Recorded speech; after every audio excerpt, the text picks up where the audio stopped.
ಕಬ್ಬು ಬೆಳೆಗಾರರ ಕಿಚ್ಚು ಕೇಂದ್ರದತ್ತ ಸಿಎಂ ಸಿದ್ದರಾಮಯ್ಯ ಬೊಟ್ಟು ಸಚಿವರಿಂದ ಬಗೆಹರಿಯುತ್ತಾ ಬಿಕ್ಕಟ್ಟು ರೈತರಿಗೆ ಕಹಿ ಕಬ್ಬು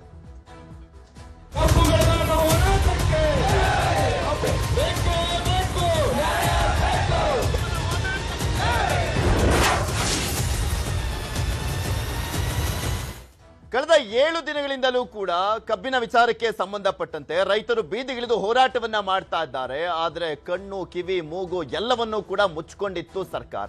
ಫೈನಲಿ ಕಣ್ಬಿಟ್ಟು ನೋಡ್ತಾ ಇದೆ. ಸಮಸ್ಯೆಗೆ ಸ್ಪಂದಿಸುವಂತ ಕೆಲಸವನ್ನ ಮಾಡ್ತೀವಿ, ಅಲ್ಲಿನ ಉಸ್ತುವಾರಿ ಸಚಿವರುಗಳನ್ನ ಕಳಿಸ್ತೀವಿ ಅಂತ ಹೇಳ್ತಾ ಇದ್ದಾರೆ ಮುಖ್ಯಮಂತ್ರಿಗಳು.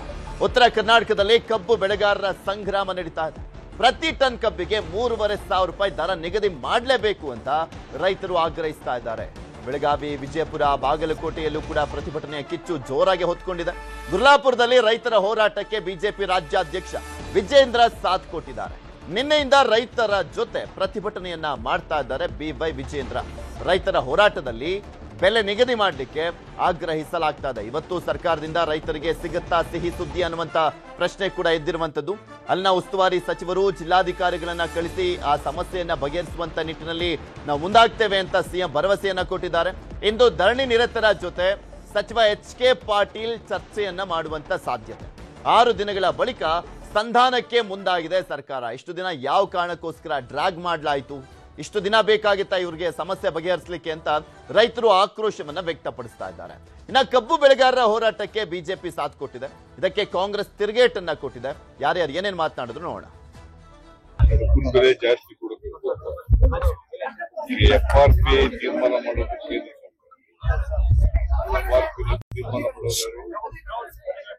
ಕೇಂದ್ರ ಸರ್ಕಾರ, ನಾವು ರಾಜ್ಯ ಸರ್ಕಾರ ಅಲ್ಲ, ಕೇಂದ್ರ ಸರ್ಕಾರಕ್ಕೆ ಅಧಿಕಾರ ಇರ್ತಕ್ಕಂಥದ್ದು. ಯಾಕಂದ್ರೆ ರಫ್ತು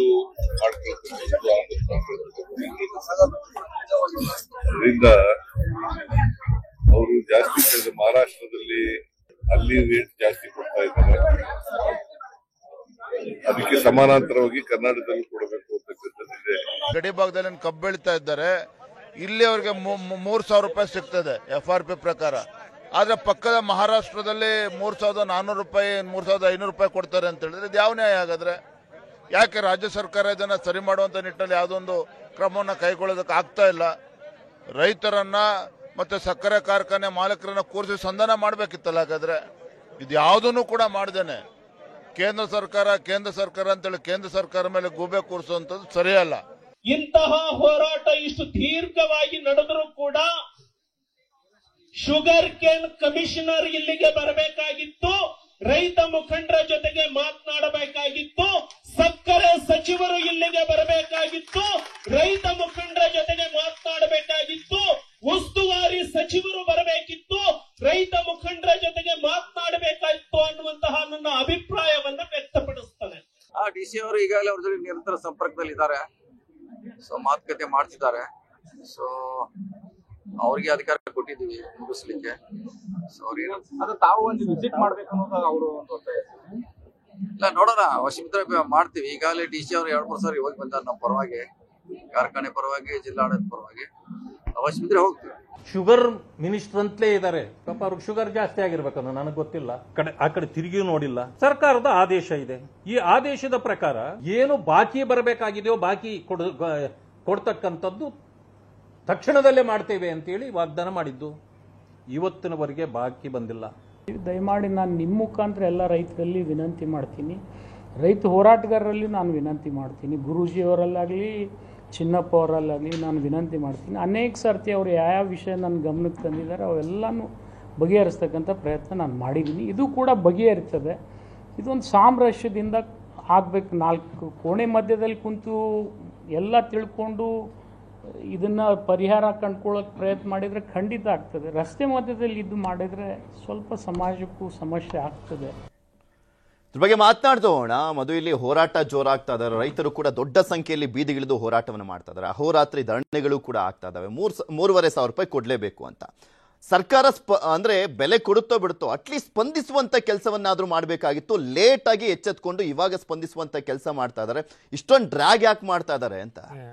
ಡ್ರ್ಯಾಗ್ ಯಾಕೆ ಅಂತಂದ್ರೆ ಸರ್ಕಾರದ ಭಾಗವಾಗಿರುವಂತ ಸಚಿವರುಗಳ ಒಡೆತನದಲ್ಲೇ ಮತ್ತು ಪಕ್ಷಾತೀತವಾಗಿ ರಾಜಕಾರಣಿಗಳ ಒಡೆತನದಲ್ಲೇ ಈ ಒಂದು ಸಕ್ಕರೆ ಕಾರ್ಖಾನೆಗಳ ಇರೋದ್ರಿಂದ ಸಹಜವಾಗಿ ಅವರು ಅವರ ಲಾಭವನ್ನು ನೋಡ್ತಾ ಇದ್ದಾರೆ. ಆ ಲಾಭವನ್ನು ನೋಡ್ತಾನೆ ಕಾರ್ಖಾನೆಯ ಮಾಲೀಕರಿಗೂ ಕೂಡ ನಷ್ಟ ಆಗಬಾರದು. ಆ ರೀತಿ ವಿನ್ ವಿನ್ ಸಿಚುಯೇಷನ್ ಅಲ್ಲಿ ನಾವು ಫಾರ್ಮುಲಾವನ್ನ ಮಾಡ್ತೀವಿ ಅಂತ ಲಕ್ಷ್ಮೀ ಹೆಬ್ಬಾಳ್ಕರ್ ಅವರು ಓಪನ್ ಆಗಿ ಹೇಳ್ತಾರೆ ಅಂತಂದ್ರೆ, ಅಂದ್ರೆ ನಷ್ಟ ಆಗಿಯೂ ಕೂಡ ಒಂದಾದ್ಮೇಲೊಂದು ಸಕ್ಕರೆ ಕಾರ್ಖಾನೆಗಳಿಗೆ ಶಂಕುಸ್ಥಾಪನೆಯನ್ನ ಮಾಡುವಂತ ಧೈರ್ಯವನ್ನ, ಸಮಾಜ ಸೇವೆಯನ್ನ, ಜನಪರ ಕಾಳಜಿಯನ್ನ ರಾಜಕಾರಣಿಗಳು ತೋರಿಸ್ತಾರೆ ಅಂತಂದ್ರೆ ಅವರ ಒಂದು ಜನಸೇವೆಗೆ ನಿಜವಾಗ್ಲೂ ಕೂಡ ಮೆಚ್ಚಬೇಕು. ಅದನ್ನ ಇದಕ್ಕೂ ಕೂಡ ಜನಾರ್ದನ ಸೇವೆ ಅವರೇ ಹೇಳ್ತಾ ಇರೋ ಪ್ರಕಾರ. ವೇರಾಸ್ ರೈತರ ಪರ್ಸ್ಪೆಕ್ಟಿವ್ ಮತ್ತು ಮಾರ್ಕೆಟ್ ಪರ್ಸ್ಪೆಕ್ಟಿವ್ ಅನ್ನ ನೋಡಿದಂತಹ ಸಂದರ್ಭದಲ್ಲಿ ನಿಮಗೆ ಕೇಂದ್ರ ಸರ್ಕಾರವೇ 3,550 ರೂಪಾಯಿಯನ್ನ FRP ಯನ್ನ ಫಿಕ್ಸ್ ಮಾಡಿದೆ. ಯಾವ ಆಧಾರದಲ್ಲಿ? ಸುಮಾರು 10.25% 10% ಏನು ರಿಕವರಿ ರೇಟ್ ಏನಿದೆ, ಇಳುವರಿ ರೇಟ್, ಅದರ ಆಧಾರದಲ್ಲಿ ಸಕ್ಕರೆಯ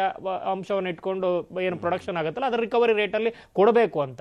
ಇಲ್ಲಿ ಅದೇ ಅವೈಜ್ಞಾನಿಕ ಆಗ್ರಹ ಸಿಟ್ಟು ಮತ್ತೆ ರೈತರಲ್ಲಿ ಇದ್ದೇ ಇದೆ. ಯಾಕಂದ್ರೆ 9.25%ಗೆ ಅದು ಸರಿಯಾಗಬೇಕಾಗಿತ್ತು, ಅದೇ ಅವೈಜ್ಞಾನಿಕ. ಅದ್ರ ಮೇಲೆ ಇವರು ಕೊಟ್ಟಿರುವಂತಹ ರೇಟಲ್ಲಿ 3,550 ರೂಪಾಯಿ ಏನಿದೆ ಅಷ್ಟು ಕೇಳ್ತಾ ಇಲ್ಲ. ನಾವು 500 ಕೇಳ್ತಾ ಇಲ್ಲ, ಕಡೆಗೆ 450 ಕೇಳ್ತಾ ಇಲ್ಲ, 400 ಕೊಡಿ ಅಂತ ಕೇಳ್ತಾ ಇದ್ರು ಕೂಡ ಇವರು ಹೇಳ್ತಾ ಇರುವಂತದ್ದೇನು, ಸಕ್ಕರೆ ಕಾರ್ಖಾನೆಯ ಮಾಲೀಕರು ಅಥವಾ ಆಡಳಿತ ಮಂಡಳಿಗಳ ಕಡೆಯಿಂದ ಬರ್ತಾ ಇರುವಂತದ್ದು 2,700 ರೂಪಾಯಿಯಿಂದ ಹಿಡಿದು 3,200 ರೂಪಾಯಿವರೆಗೆ. ಅದು ಕೂಡ ಏನು ಜಿಲ್ಲಾಧಿಕಾರಿಗಳ ಮಧ್ಯಸ್ಥಿಕೆಯ ನಂತರ ಅವರ ಭರವಸೆಯ ಸಿಕ್ಕಿ ಸರ್ಕಾರ ಏನೋ ಭಯಂಕರ ರೈತರಿಗೆ ಅನುಕೂಲ ಮಾಡಿಕೊಡ್ತಾ ಇದೆ, ಮಧ್ಯಸ್ಥಿಕೆಯನ್ನು ವಹಿಸಿ ಅಂತ ತೋರ್ಪಡಿಕೆ ಒಂದು ಲೆಕ್ಕಾಚಾರಗಳನ್ನು ಮಾಡಿಸಿ 3,000 ಇಲ್ಲಪ್ಪ ಅವ್ರು ಮ್ಯಾಕ್ಸಿಮಮ್ 3,050-100 ಅಂತ ಹೇಳ್ತಾ ಇದ್ದಾರೆ, ನಾವು 3,200ಕ್ಕೆ ಮಾಡಿಸ್ಕೊಡ್ತೀವಿ ಅಂತ ದೊಡ್ಡ ಏನು ಸಂದೇಶಗಳನ್ನು ಕೊಡ್ತಾ ಇದ್ದಾರೆ. ಅಂದ್ರೆ ಜನ ಏನು ಇವತ್ತು ಅಷ್ಟು ದಡ್ರಿದಾರ, ರೈತರು ಅಷ್ಟು ದಡ್ರಿದಾರ. ಪಕ್ಕದ ಮಹಾರಾಷ್ಟ್ರಕ್ಕೆ 10 ಲಕ್ಷ ಟನ್ ಕಬ್ಬು ಹೋಗ್ತಾ ಇದೆ ಹೊರಗಡೆ. ಮತ್ತೆ ಕಳೆದ 2014ರಲ್ಲೇ ಈ ಕಬ್ಬು ನಿಯಂತ್ರಣ ಕಾಯ್ದೆಗೆ ತಿದ್ದುಪಡಿಯಾಗಿದೆ. ರೈತ ಎಲ್ಲಾದ್ರೂ ಕೊಡ್ಬೋದು ಹೊರಗಡೆ. ಅಷ್ಟಿದ್ರೂ ಕೂಡ ಇಲ್ಲಿನ ಸ್ಥಳೀಯ ರಾಜಕಾರಣಿಗಳು ತಮ್ಮ ಇಲ್ಲಿ ಬೆಳೆದಂತ ಕಬ್ಬನ್ನ ಹೊರಗಡೆ ಹೋಗೋದು ಬೇಡ, ಇಲ್ಲೇ ಬರಬೇಕು ಅನ್ನೋ ರೀತಿ ಜಿಲ್ಲಾಡಳಿತದ ಮೇಲೆ ಒತ್ತಡವನ್ನು ಹಾಕಿಸಿ ಇಲ್ಲೇ ತೆಗೆಸ್ಕೊಳ್ಳುವಂತ ಪ್ರಯತ್ನಗಳನ್ನು ಮಾಡ್ತಾ ಇದ್ದಾರೆ. ಅವ್ರಿಗೆ ಕಾಂಪಿಟೇಟಿವ್ ರೇಟ್ ಅಲ್ಲಿ ತಗೊಳ್ಳುವಂತ ಪರಿಸ್ಥಿತಿ ಇಲ್ಲ. ಇವ್ರಿಗೆ ನೋಡಿ TIDI ಜಾಸ್ತಿ ಆಗಬೇಕು, ಇವ್ರಿಗೆ ವೆಹಿಕಲ್ ಅಲವೆನ್ಸ್ಗಳು ಜಾಸ್ತಿ ಆಗಬೇಕು, ಇವ್ರಿಗೆ ರಿಕ್ರಿಯೇಷನ್ ಕ್ಲಬ್ಗಳು ಜಾಸ್ತಿ ಆಗಬೇಕು, ಎಲ್ಲ ಇಲಾಖೆಗಳಿಗೆ ಅನುದಾನಗಳು ಬೇಕು. MLAಗಳು ಓಪನ್ ಆಗಿ ಬೈತಾರೆ ಸರ್ಕಾರದ ವಿರುದ್ಧ, ಫಂಡ್ಗಳನ್ನು ಚೂರು ಹೆಚ್ಚು ಕಡಿಮೆ ಆಯಿತು ಅಂದ್ರೆ, ಯಾಕಂದ್ರೆ ಕಮಿಷನ್ ಪಾರ್ಟ್ ಎಲ್ಲ ಇರುತ್ತೆ. ಇವರಿಗೆ ಇನ್ಫ್ಲೇಷನ್ ರೇಟ್ ಇದೆ. ವೆರಾಸ್ ಈ ದೇಶದ ಅನ್ನದಾತ ಬೆನ್ನೆಲುಬು ಅಂತಿದ್ರು ಕೂಡ ಅವರ ಮನೆ ಮಟ್ಟ, ಹೆಂಡತಿ, ಮಕ್ಕಳು, ಅವರ ವಿದ್ಯಾಭ್ಯಾಸ, ಅವರ ಜೀವನ ಮಟ್ಟ ಎಲ್ಲದಕ್ಕೂ ಯಾವುದು ಅವರ ಅನ್ನದ ಬಟ್ಟಲೇ ಈ ಒಂದು ಬೆಳೆ ಅಲ್ವಾ. ಇವ್ರಿಗಾದ್ರೆ ಬೇರೆ ಬೇರೆ ಬಿಸ್ನೆಸ್ ಇದೆ, ಬೇರೆ ಬೇರೆ ಸೈಡ್ ಬಿಸ್ನೆಸ್ಗಳಿದೆ, ಹೆಸರಿಗೆ ರಾಜಕಾರಣ, ಅದರ ಆಚೆಗೆ ನೂರಾರು ಕಾರಣಗಳು, ಹಣದ ಕಾರಣಗಳು ಇರ್ತವೆ, ಹಣದ ಮೂಲಗಳಿರ್ತವೆ. ರೈತನಿಗೆ ಯಾವುದಿದೆ? ಅನಿವಾರ್ಯವಾಗಿ ಅವರು ಆತ್ಮಹತ್ಯೆ ಪ್ರಯತ್ನಗಳನ್ನು ಮಾಡಬೇಕಾಗತ್ತೆ. ನೆನ್ನೆ ಆಗಿರುವಂಥದ್ದು ಕೂಡ 2 ರೈತರ ಆತ್ಮಹತ್ಯೆ ಪ್ರಯತ್ನ ಅದೇನೆ. ಆದರೆ ಇವರಿಗೆ ನಾಚಿಕೆ ಆಗಿಲ್ಲ. ಎಲ್ಲಾ ಸಚಿವರುಗಳು ಅಥವಾ ಶಾಸಕರುಗಳು ಯಾವುದಾದ್ರೂ ಭೇಟಿ ಇದ್ರೆ, ಈಗ ಏನು ನಡೀತಾ ಇದೆಯಲ್ಲ ಹೋರಾಟ, ಬೆಳಗಾವಿ ಮತ್ತೆ ಬಾಗಲಕೋಟೆ, ವಿಜಯಪುರ ಭಾಗದಲ್ಲೆಲ್ಲ ಏನು ಹೋರಾಟಗಳು ಶುರುವಾಗಿದೆಯಲ್ಲ, ಅಲ್ಲಿನ ಪೂರ್ವ ನಿಗದಿತ ಕಾರ್ಯಕ್ರಮಗಳನ್ನೇ ರದ್ದು ಮಾಡ್ಕೋತಾ ಇದ್ದಾರೆ. ಹೋಗದ ಬೇಡಪ್ಪ ಸವಾಸ, ಹೋದ್ರೆ ಗೇರವಾಗ್ತಾರೆ ಅನ್ನೋ ಭಯ. ಯಾಕೆ ಭಯ? ಅವರಿಗೆ ನಿಜವಾಗ್ಲೂ ಕೂಡ ಸರ್ಕಾರ ಪ್ರಾಮಾಣಿಕವಾಗಿ, ನಿಷ್ಪಕ್ಷಪಾತವಾಗಿ, ರೈತ ಪರವಾಗಿ ಕಾಳಜಿ ಇಟ್ಕೊಂಡು ಕೆಲಸವನ್ನ ಮಾಡ್ತಾ ಇದೆ, ಅವ್ರ ಬೆನ್ನೆಲುಬಾಗಿ ನಿಂತಿದೆ ಅಂದಿದ್ರೆ ಧೈರ್ಯವಾಗಿ ಹೋಗಿ ಎದುರಿಸ್ತಾ ಇದ್ರು. ಇವತ್ತು CM ಆದಿಯಾಗಿ ಯಾರು ಕೂಡ HK ಪಾಟೀಲ್ನ ನಿಯೋಜನೆ ಮಾಡ್ತಾ ಇರಲಿಲ್ಲ. ಅಲ್ಲೇ ಸಚಿವರುಗಳಿದ್ದಾರೆ, ಅಲ್ಲೇ ಉಸ್ತುವಾರಿ ಸಚಿವರುಗಳಿದ್ದಾರೆ. ಟೋಟಲ್ ಎಷ್ಟು ಪ್ರಮಾಣ ಕಬ್ಬು ಉತ್ಪಾದನೆ ಆಗುತ್ತಲ್ಲ ರಾಜ್ಯದಲ್ಲಿ, ಅದರ ಅರ್ಧ ಅಥವಾ ಅರ್ಧದ ಹತ್ತತ್ರ ಬೆಳಗಾವಿ 1ರಲ್ಲೇ ಆಗುತ್ತೆ.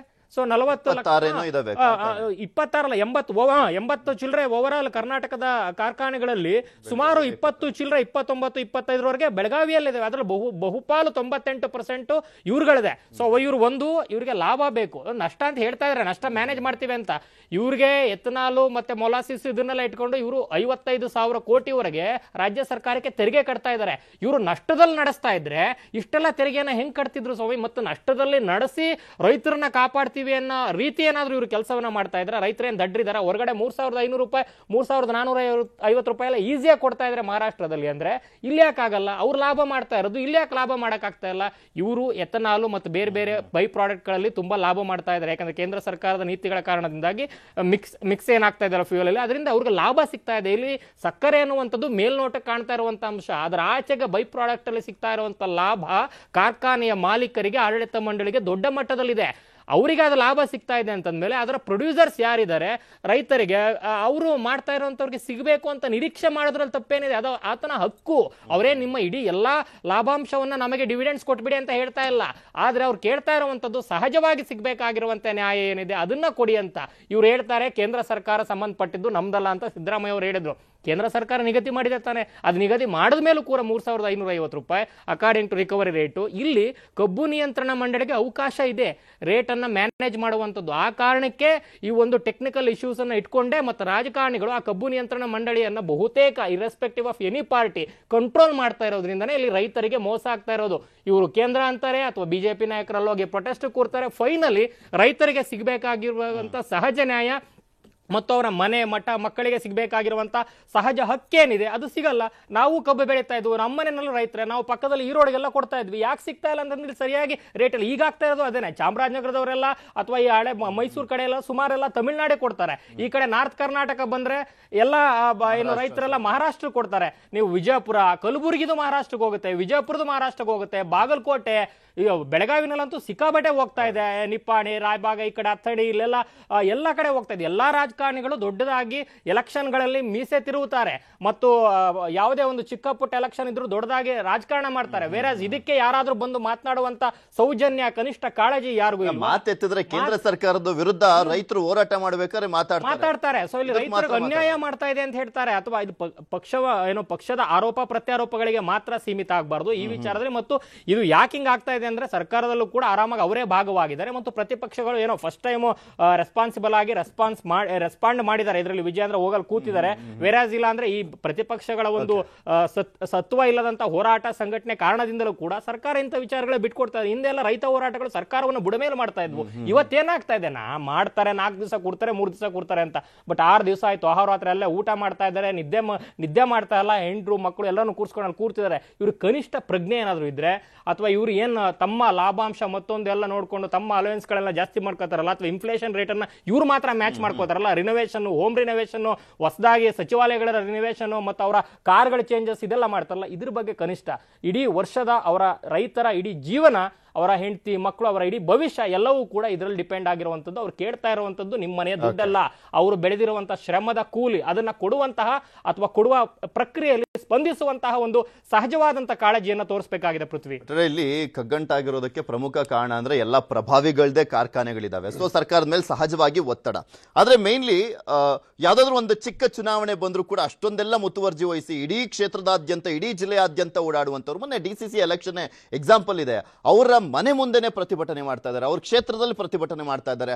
ಅವ್ರನ್ನೋಗಿ ಏನಪ್ಪಾ ನಿಮ್ ಕಷ್ಟ ಅಂತ ಕೇಳುವಷ್ಟು ಸೌಜನ್ಯ ಬರ್ಲಿಲ್ವಲ್ಲ ಇವ್ರಿಗೆ ಅಂತ. ನಿಮಗೆ ಈ ರಾಜ್ಯದಲ್ಲಿ ಒಬ್ರು ಸಕ್ಕರೆ ಮಂತ್ರಿ ಅಂತ ಇದ್ದಾರಾ? ಯಾರಾದ್ರೂ ಸಕ್ಕರೆ ಮಂತ್ರಿ ಅಂತ ಇದ್ದಾರಾ? ಮಧು ಅದೇ ಇದಾರಲ್ಲ, ಮಾತಾಡ್ತಾ ಇದಾರಲ್ಲ ಅವರು. ಅವರ ತಮ್ಮನ ಮಗ ಅವೆಲ್ಲ ಟೋಲಲ್ಲಿ ಹೋಗಿ ಗಲಾಟೆ ಮಾಡ್ತಾರೆ, ಅವ್ರನ್ನ ಇವರೇ ಬಚಾವ್ ಮಾಡ್ತಾರೆ. ಆಯ್ತಾ? ಸಕ್ಕರೆ ಮಂತ್ರಿ ಕಬ್ಬು ಕಾರ್ಖಾನೆ ಪರವಾಗಿದ್ದಾರೆ. ಅವರು ಸಕ್ಕರೆ ಮಂತ್ರಿ ಮೊದಲು ರಾಜೀನಾಮೆ ಕೊಟ್ಟರೆ ಬಹುಶಃ ಮೊದಲ ಯಶಸ್ಸು ಕಬ್ಬು ಬೆಳೆಗಾರ ಹೋರಾಟಕ್ಕೆ ಸಿಗುತ್ತೆ.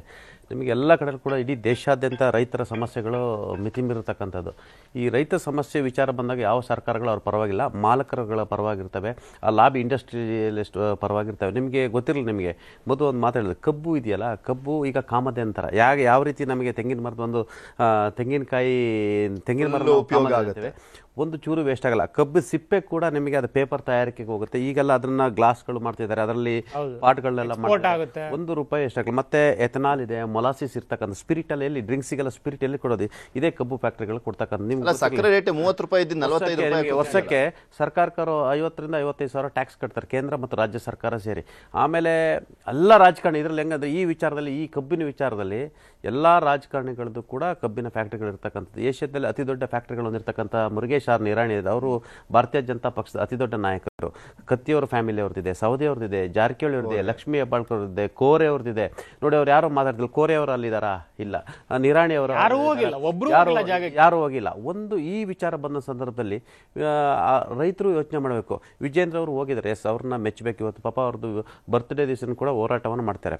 ವಿಜೇಂದ್ರ ಅವರು ಹೋರಾಟ ಜೊತೆಗೆ ಪರಿಹಾರವನ್ನು ಕೂಡ ಯೋಚನೆ ಮಾಡಬೇಕು. ಪರಿಹಾರ ಯಾವ ರೀತಿ ಮಾಡಬೇಕು? ಭಾರತೀಯ ಜನತಾ ಪಕ್ಷದಲ್ಲಿ ಇರ್ತಕ್ಕಂಥವರು ದೊಡ್ಡ ದೊಡ್ಡ ನಾಯಕರುಗಳು ಫ್ಯಾಕ್ಟ್ರಿಗಳು, ಅವ್ರದ್ದು ಕಬ್ಬಿನ ಫ್ಯಾಕ್ಟ್ರಿಗಳಿದ್ರೆ ಮೊದಲು ಅವ್ರನ್ನ ಕರೆದು ಮೀಟಿಂಗ್ ಕೂರಿಸಬೇಕು. ನೋಡಯ್ಯ, ನೀವು 3,000 ಅಂತ ಘೋಷಣೆ ಮಾಡಿ, ನನ್ನ ಮರ್ಯಾದೆ ಪ್ರಶ್ನೆ, ನಾನು ತುಂಬ ದಿನಗಳ ನಂತರ ನಾನು ಬೀದಿಗಿಳಿದು ಹೋರಾಟವನ್ನು ಮಾಡ್ತೀನಿ, ಇಲ್ಲ RSS ನನಗೆ ಚಾಟಿ ಬೀಸ್ತಾರೆ, ನೀವು ಒಪ್ಪಿ. ಈಗ BJPಯ ಎಲ್ಲ ಕಬ್ಬು ಕಾರ್ಖಾನೆ ಹೊಂದಿರತಕ್ಕಂಥ ಎಲ್ಲ ನಾಯಕರಿಂದ 3,500 ರೂಪಾಯಿ ಕೊಡ್ಲಿಕ್ಕೆ ಒಪ್ಪಿದ್ರೆ, ಉಳಿದವರು ಎಲ್ಲ ಕಾಂಗ್ರೆಸ್ JDS ಇರ್ತಕ್ಕಂಥ ಎಲ್ಲರೂ ಅನಿವಾರ್ಯವಾಗಿ ಒಪ್ಪುವಂಥ ಸ್ಥಿತಿ ನಿರ್ಮಾಣ ಆಗುತ್ತೆ. ಹೋರಾಟ ಒಳ್ಳೆಯದು, ಹೋರಾಟ ಜೊತೆಗೆ ಪರಿಹಾರವೂ ಕೂಡ ಬೇಕಾಗಿರ್ತಕ್ಕಂಥದ್ದು. ಈಗ ನೋಡಿ, ಸತೀಶ್ ಜಾರಕಿಹೊಳಿ DCC ಬ್ಯಾಂಕ್ ಅವ್ರು ತೆಗೆದುಕೊಂಡಂಥ ರಿಸ್ಕನ್ನು ಈ ಕಬ್ಬು ಬೆಳೆಗಾರ ಹೋರಾಟದ ವಿಚಾರದಲ್ಲಿ ತೆಗೆದುಕೊಳ್ತಿಲ್ಲ. ಇವತ್ತು HK ಪಾಟೀಲ್ ಸರ್ಕಾರ ನಿಯೋಜನೆ ಮಾಡಿರ್ತಕ್ಕಂಥದ್ದು, ಅಲ್ಲಿ ಇಡೀ ರಾಜ್ಯ ಹೆದ್ದಾರಿ ಬಂದಾಗಿರ್ತಕ್ಕಂಥದ್ದು, ಜೊತೆಗೆ ತೋಟಗಾರಿಕೆ ಇಲಾಖೆ, ಕೃಷಿ ಇಲಾಖೆ ಅಂತ ಅವೆಲ್ಲ ಸತ್ತೋಗ್ಬಿಟ್ಟಿದ್ದಾವೆ. ಆ ಸಚಿವರುಗಳಿಗೂ ಕೂಡ ಬೇರೆ ಬೇರೆ ಲಾಭಿ ಇರತಕ್ಕಂಥದ್ದು. ನಿಮಗೆ ನೋಡಿ, ಪಾಪ ಎಲ್ಲ ರೈತರುಗಳು ಕಬ್ಬನ್ನು ಬೆಳೀತಾರೆ. ಕಬ್ಬಿನ ಜೊತೆಗೆ ರೈತರಿಗೆ ಬೇರೆ ಬೇರೆ ಬೆಳೆಯನ್ನು, ಪರ್ಯಾಯ ಬೆಳೆಯನ್ನು ಬೆಳೀತಕ್ಕಂಥ ಅವಕಾಶಗಳನ್ನು ಕೊಡಬೇಕು. ಅದಕ್ಕೆ ಅದರದೇ ಆದ ಅವರಿಗೆ ಸರ್ಕಾರ ಸಬ್ಸಿಡಿಯನ್ನು ಕೊಡಬೇಕು. ಅವರಿಗೆ ಪರ್ಯಾಯ ಯೋಚನೆ ಮಾಡ್ತಾರೆ. ಈಗ ಕಬ್ಬಿನ ಫ್ಯಾಕ್ಟ್ರಿಗಳು ಜಾಸ್ತಿ ಆಗ್ತಿವೆ, ಕಡಿಮೆ ಆಗ್ತಿಲ್ಲ. ಒಬ್ರು ಒಂದು ಮಾಡ್ತಿದ್ದಾರೆ, ಎರಡು ಮಾಡ್ತಾರೆ. ಯತ್ನಾಳ್ ಅಂತವ್ರು ಕೂಡ ಕಬ್ಬಿನ ಫ್ಯಾಕ್ಟ್ರಿ ಮಾಡ್ತಿದ್ದಾರೆ ಅಂದ್ರೆ ನಷ್ಟ ಅಂತಾರೆ, ಲಾಭ. ಆದರೆ ಎಲ್ಲ ಕಬ್ಬಿನ ಕಾರ್ಖಾನೆ ಮಾಲೀಕರು ನಷ್ಟ ಅಂತಾರೆ. ನಾನು ಹೇಳ್ದೆ ನಿಮ್ಗೆ ಎಲ್ಲಿ ನಷ್ಟ ಬರುತ್ತೆ.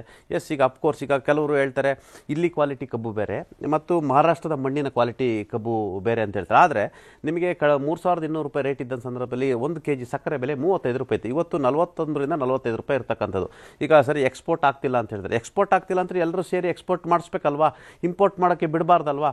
ಮತ್ತು ಸಕ್ಕರೆ ಉತ್ಪನ್ನಗಳ ಜೊತೆ ಅವ್ರಿಗೆ ನಾನು ಹೇಳಿದ್ನಲ್ಲ, ಮೊಲಾಸಿಸ್ ಎಲ್ಲ ಎಷ್ಟು ಲಾಭ ಇದೆ, ಎಥೆನಾಲ್ ಎಷ್ಟು ಲಾಭ ಇರ್ತಕ್ಕಂಥದ್ದು, ಸ್ಪಿರಿಟು ಎಲ್ಲ ಡ್ರಿಂಕ್ಸ್ಗೆಲ್ಲ ಹೋಗೋ ಸ್ಪಿರಿಟ್ ಎಲ್ಲಿದೆ ಅದು ಕಬ್ಬಿನ ಫ್ಯಾಕ್ಟ್ರಿಗಳು ಕೊಡ್ತಿರ್ತಕ್ಕಂಥ 1 ರೂಪಾಯಿ ಕೂಡ ಅವರಿಗೆ ನಷ್ಟ ಆಗಲ್ಲ.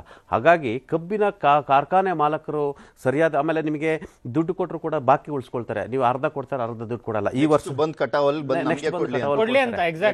ಯಾಕಂದ್ರೆ ರೈತರಿಗೆ ಕಬ್ಬು ಬಿಟ್ರೆ ಬೇರೆ ಯಾವುದಿಲ್ಲ. ಇವರುಗಳು ರಾಜಕಾರಣಿಗಳಿದ್ದಾರೆ, ಬೇರೆ ಬೇರೆ ಬಿಸ್ನೆಸ್ಗಳಿದೆ, ಕಾರ್ಖಾನೆಗಳಿದಾವೆ, ಬೇರೆ ಬೇರೆ ವ್ಯವಹಾರಗಳಿದಾವೆ, ಡೀಲ್ ಇದಾವೆ, ರಿಯಲ್ ಎಸ್ಟೇಟ್ ಇದಾವೆ, ಎಲ್ಲ ಮಾಡ್ತಾರೆ. ರೈತರಿಗೆ ಅವರು ಬೆಳ್ತಕ್ಕಂಥ ಬೆಳೆಯೇ ಜೀವನಾಧಾರ. ಅದರಲ್ಲೇ ಅವರು ಜೀವನ ನಡೆಸಬೇಕು, ಊಟ ಮಾಡಬೇಕು, ಅವ್ರ ಮಕ್ಕಳು ಮರಿ ಇಡೀ ಫ್ಯಾಮಿಲಿ ಎಜುಕೇಶನ್ ಎಲ್ಲ ಮಾಡಬೇಕು.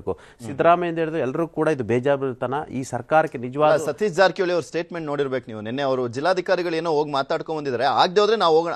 ಹಂಗಾರೆ ಇವ್ರು ಯಾಕೆ ಬೇಕಾಗಿತ್ತು? ಟೆಕ್ನಿಕಲಿ ಪಟೇಲ್ ಹೇಳಿದ್ರಲ್ಲ, ಅವ್ರು ಇಳುವರಿ ಬೇರೆ, ಅವ್ರು ಇಳುವರಿ ಕಡಿಮೆ, ಇಲ್ಲಿ ಕಡಿಮೆ ಅನ್ನೋದಾದ್ರೆ ಇದೇ ಕಬ್ಬನ್ನ ಮಹಾರಾಷ್ಟ್ರ ಫ್ಯಾಕ್ಟರಿಗಳು ಹೇಗೆ ಸೇಮ್ ರೇಟ್ ತಗೋತಾ ಇದಾವೆ. ಜೊತೆಗೆ ಇವರು ಸಾಗಣೆ ವೆಚ್ಚವನ್ನು ಕೂಡ ಸೇರಿಸಿ ಕಡಿಮೆ ಮಾಡಿ 600ರಿಂದ 700 ರೂಪಾಯಿ ಕಡಿಮೆ ಮಾಡಿಸಿ ಮತ್ತೂರು ಕಡಿಮೆ ಆಗುತ್ತೆ ರೇಟ್. ಅದನ್ನ ಅವರು ವಿತ್ ಇನ್ಕ್ಲೂಡ್ ಮಾಡ್ಕೊಡ್ತಾರೆ. ಮಾಡಿ ಇವ್ರ ಮೇಲೆ ಆನ್ ಗ್ರೌಂಡ್ ರೇಟ್ ತಗೊಂಡು ಅದರಲ್ಲೂ ಕೂಡ. ಮತ್ತೆ ಈ ವಿಷಯದಲ್ಲಿ ನಿಮಗೆ ನೋಡಿ, ಹೋರಾಟ ಮಾಡ್ತಾರೆ ಒಂದು ಭಾಗ, ಪಾಪ ಈರಣ್ಣ ಕಡಾಡಿ ಮಾಡ್ತಾರೆ, ವಿಜೇಂದ್ರ ಅವರು ಮಾಡ್ತಿದ್ದಾರೆ, ಮತ್ತೆ ಅವ್ರು ರಾಜೀವ್ ಅವರು ಮಾಡ್ತಾರೆ. ಆದ್ರೆ ಅಲ್ಲಿರ್ತಕ್ಕಂಥ ಬೇರೆ ಬಿಜೆಪಿಯವರು ಹೋಗ್ತಾ ಇಲ್ಲ. ಅವರಿಗೆ ಧರ್ಮ ಸಂಕಟ ಇದೆ. ಅವರಿಗೆ ಈಗ ವಿಜೇಂದ್ರ ಕೂಡ ಧರ್ಮ ಸಂಕಟ. ನಾನು ಹೇಳ್ತಾ ಇದ್ದೀನಿ, ಎಲ್ಲರೂ ಸೇರ್ಕೊಂಡು, ಎಲ್ಲ ರಾಜಕೀಯ ಪಕ್ಷಗಳ ನಾಯಕರುಗಳು ಸೇರ್ಕೊಂಡು ಪರಿಹಾರವನ್ನು ಹುಡುಕಬೇಕಾ. ಹೋರಾಟವೇ ಎಲ್ಲದಕ್ಕೂ ಕೂಡ ನಿರ್ಧಾರ ಅಲ್ಲ. ಮತ್ತು ರೈತರಿಗೆ ಈ ತರ ಬೀದಿಲಿ 7 ದಿವಸ ನಿಲ್ಸ್ಕೊಳ್ತಾರೆ. ಈ ಸರ್ಕಾರಗಳಿಗೆ ಮಾನ ಮರ್ಯಾದೆ ಇದೆಯಾ? ಈ ಅವಮಾನ ಏನ್ ಬೇಕು? ಸಕ್ಕರೆ ಮಂತ್ರಿಗೆ ಮಾನ ಮರ್ಯಾದೆ ಏನಾದ್ರು ಇದೆಯಾ? ಅಥವಾ ಉಸ್ತುವಾರಿ ಮಂತ್ರಿಗಳಿಗೆ ಏನಾದ್ರು ಮಾನ ಮರ್ಯಾದೆ? ಒಂದು ರೀತಿ ಹೆಚ್ಚುವರಿ ಗ್ಯಾರಂಟಿ. DCC ಬ್ಯಾಂಕ್ ರಿಸ್ಕ್ ತಗಂತಾರಲ್ಲ, ರೈತರ ವಿಚಾರದಲ್ಲಿ ಯಾಕೆ ರಿಸ್ಕ್ ತಗೊಳ್ಳಲ್ಲ? ಇವರಿಗೆ ಮನುಷ್ಯತ್ವ ಇಲ್ವಾ? ಆಯ್ತಾ, ಇವರಿಗೆ ರಾಜಕೀಯನೇ ಮುಖ್ಯನಾ? ಬೇರೆ ಬೇರೆ ವಿಚಾರದ ಎಲ್ಲ ಒಂದೇ. ಇವರೆಲ್ಲ ಒಂದೇ. ಇವರೆಲ್ಲ ಏನ್ ಗೊತ್ತಾ, ಎಲ್ಲ ಕೂಡ ಇವರೆಲ್ಲ ಅಲಿಬಾಬಾ ಎಲ್ಲ ಈ ಕಬ್ಬು ಬೆಳೆಯ ಫ್ಯಾಕ್ಟರಿಗಳಿದಾರಲ್ಲ, ಎಲ್ಲ BJP, ಕಾಂಗ್ರೆಸ್, JDS ಎಲ್ಲ ಕೆಲವು ನಾಯಕರ ಕಬ್ಬು 2, 3, 4 ಪ್ಯಾಕೆಟ್, ಇವರೆಲ್ಲ ಅಲಿಬಾಬಾ ಮತ್ತು 40 ಕಳ್ಳರು ಇರ್ತಾರ. ನೋಡಿ, ಇಲ್ಲೆಲ್ಲ ನಡೀತಿದೆಯಲ್ಲ, ಇವರೆಲ್ಲ ಅಂಡರ್ಸ್ಟ್ಯಾಂಡಿಂಗ್ ಇರ್ತಕ್ಕಂಥ. ಅಲ್ಲಿ ವಿಜೇಂದ್ರ ಕೂತಿದ್ದಾರೆ. ಈಗ ಅಲ್ಲಿ ಪಿಕ ಆಗ್ತಿದೆ ಯಾರಿಗೆ? ನೀರಾಣಿ ಯೋಚನೆ ಮಾಡ್ತಾರೆ, ಏನಪ್ಪ ಮಾಡೋದು ಈಗ ಕತೆ, ಇವ್ರು ಹೋಗಿ ಇಲ್ಲಿ ಪ್ರೊಟೆಸ್ಟ್ ಕೂತಿದ್ದಾರೆ ಅಂತೇಳಿ. ವಿಜೇಂದ್ರ ಅವರು, ನಾನು ಹೇಳ್ತಾ ಇದ್ದೀನಿ, ನಿಮ್ಮ ಹೋರಾಟಕ್ಕೆ ನಮ್ಮ ಬೆಂಬಲ ಇದೆ. ಯಾಕಂದ್ರೆ ನಾವು ರೈತರ ಅನ್ನ ಕೊಟ್ಟಿರ್ತಾನೆ, ನಾವು ಬಂದು ಇಲ್ಲಿ ಕೂತ್ಕೊಂಡು ಊಟ ಮಾಡ್ಲಿಕ್ಕೆ ಸಾಧ್ಯ. ಈ ದೇಶದ ರೈತ ಈ ದೇಶಕ್ಕೆ ಬೆನ್ನೆಲುಬು. ಆಮೇಲೆ ಇಂಜಿನಿಯರು, ಡಾಕ್ಟ್ರು, ಸರ್ಕಾರ, PM, CM ಎಲ್ಲ. ವಿಜೇಂದ್ರ ಅವರೇ, ನೀವು ಹೋರಾಟಕ್ಕೆ ನಾವು ಕೂಡ ಬೆಂಬಲ. ಯಾಕಂದ್ರೆ ನಾವು ರೈತರ ಮಕ್ಕಳು. ಹಾಗಾಗಿ ನೀವು ನಿಮ್ಮಲ್ಲಿದ್ದಾರಲ್ಲ, ಬಿಜೆಪಿ ಇರ್ತಕ್ಕಂಥ ಎಲ್ಲ ಕಾರ್ಖಾನೆ ಮಾಲೀಕರಿದ್ದಾರೆ, ಕಬ್ಬು ಕಾರ್ಖಾನೆ ಮಾಲೀಕರು ಕರೆದು ಸ್ಟುಡಿಯೋದಲ್ಲಿ ಕೂತ್ಕೊಂಡು ಮಾತಾಡೋದು ಈಸಿ, ಫ್ಯಾಕ್ಟರಿ ನಡೆಸೋದು ಕಷ್ಟ ಅಂತ. ಬಟ್ ಸಿಂಪಲ್ ಇದೆ, ಫ್ಯಾಕ್ಟರಿ ನಡೆಸೋದು ಕಷ್ಟ ಆದ್ರೆ 1+2, 2+4 ಫ್ಯಾಕ್ಟರಿಗಳು. ಆಮೇಲೆ ವಿಜೇಂದ್ರ ಅವರು ಗೊತ್ತಿದೆ, ನಮ್ ತಂದೆ ನಮ್ ತಾತ ಎಲ್ಲ ಯಾವ ರೀತಿ ಸಾಲಗಳನ್ನ ಮಾಡ್ಕೊಂಡು ಆ ಕಬ್ಬನ್ನ ಮಾರಿ ಆ ದುಡ್ಡಲ್ಲಿ ಮತ್ತೆ ವಾಪಸ್ ನಮ್ ಫೀಸ್ ಕಟ್ತಾ ಇದ್ರು, ಹಬ್ಬ ಹರಿದಿನಕ್ಕೆ ಬಟ್ಟೆ ತರ್ತಾ ಇದ್ರು, ಮತ್ತೆ ಮನೆಯಲ್ಲಿ ಅಡಿಗೆ ಹೆಂಗಾಗ್ತಾ ಇತ್ತು, ಇದೆಲ್ಲವೂ ಕೂಡ ಫಸ್ಟ್ ಹ್ಯಾಂಡ್ ಎಕ್ಸ್ಪೀರಿಯನ್ಸ್ ಅಲ್ಲಿ ನೋಡ್ಕೊಂಡ್ ಯಾವ ರಾಜಕಾರಣಿಗಳ ಮಕ್ಕಳ ದೊಡ್ಡ ಕಾರ್ಗಳು ತಗೊಂಡು ಎಲ್ಲೆಲ್ಲ ಗುದ್ದೋದು, ಪಾರ್ಟಿಗಳು ಮಾಡೋದು ಮಾಡ್ಕೊಂಡು ಬಂದಿಲ್ಲ ಯಾವ ರೈತರ ಮಕ್ಕಳು. ಎಲ್ಲರಿಗೂ ಗೊತ್ತಿದ್ರೆ ರೈತರ ಕಷ್ಟ ಏನು ಅಂತ ಫಸ್ಟ್ ಹ್ಯಾಂಡ್ ಎಕ್ಸ್ಪೀರಿಯನ್ಸ್ ಇರೋದ್ರಿಂದನೇ ಹೇಳ್ತಾ ಇರೋದು. ರಾಜಕಾರಣಿಗಳು ಮೋಸ ಮಾಡಿದ್ದಾರೆ, ಮಾಡ್ತಾ ಇದ್ದಾರೆ. ಅದ್ರ ವಿರುದ್ಧ ಇವತ್ತು ಪ್ಯಾರಲಲ್ಲಿ ಕಂಪ್ಯಾರಿಟಿವ್ಲಿ ನೋಡಿರೋದ್ರಿಂದ ಗೊತ್ತಿರೋದ್ರಿಂದ ಸತ್ಯ, ರೈತರು ಕೂಡ ಬೀದಿಗಿಳಿದಿದ್ದಾರೆ. ಇದರಲ್ಲಿ ಯಾವುದೇ ಸುಳ್ಳು ದಗ ಮಾಡುವಂತ ಅವಕಾಶಗಳು ರಾಜಕಾರಣಿಗಳಿಗೂ ಇಲ್ಲ. ತುಂಬಾ ಕ್ಲಿಯರ್ ಆಗಿ ಕಾಣಿಸ್ತಾ ಇದೆ. ಸತೀಶ್ ಜಾರಕಿಹೊಳಿ ಅವರಿಗೆ ಅವರು ಇನ್ಚಾರ್ಜ್ ಮೇಳಗಾಲ್ ನಿಜವಾಗ್ಲೂ ಮನುಷ್ಯತ್ವ ಇದ್ರೆ ಮತ್ತು ಅವ್ರಿಗೆ ನಿಜವಾಗ್ಲೂ ಪ್ರಾಮಾಣಿಕವಾಗಿ ಅಂತರಾಳದ ರೈತರ ಕಾಳಜಿ ಇದ್ರೆ ಕೂಡಲೇ ಇದನ್ನ ಬಗೆಹರಿಸಿ. ವಿಜೇಂದ್ರ ಅವರು ಕೂಡ ಅವರ ಕಬ್ಬು ಕಾರ್ಖಾನೆಗಳು ಹೊಂದಿರತಕ್ಕಂಥ ನಿರಾಣಿಯಿಂದ ಹಿಡಿದು ಯಾರಿದೆ ಅವ್ರನ್ನ ಕರೆಸಿ ಪರಿಹಾರವನ್ನ ಹೋರಾಟದ ಜೊತೆಗೆ ನೀವು ಮೊದಲು ಅನೌನ್ಸ್ ಮಾಡಿ, ಉಳಿದರೆಲ್ಲ ಮುಚ್ಕೊಂಡು ಅನೌನ್ಸ್ ಮಾಡ್ತಾರೆ ಅಂತ ಹೇಳಿ ಅವರು ಇದು ಮಾಡ್ತಾರೆ. ಹೋರಾಟದ ಜೊತೆಗೆ ಪರಿಹಾರ ಬೇಕು. ಸತೀಶ್ ಜಾರಕಿಹೊಳಿ ನಿಜವಾಗ್ಲೂ ರೈತರ ಬಗ್ಗೆ ಕಾಳಜಿ ಇದ್ರೆ ಒಬ್ಬ ಜನನಾಯಕ ಇದ್ರೆ ಯಾವ ರೀತಿಯಾಗಿ ಡಿಸಿಷನ್ ಅನ್ನ ತೆಗೆದುಕೊಳ್ಳುತ್ತೆ ಅಂತ ಮುಂದಿನ ಸುದ್ದಿ ಹೋಗೋಣ.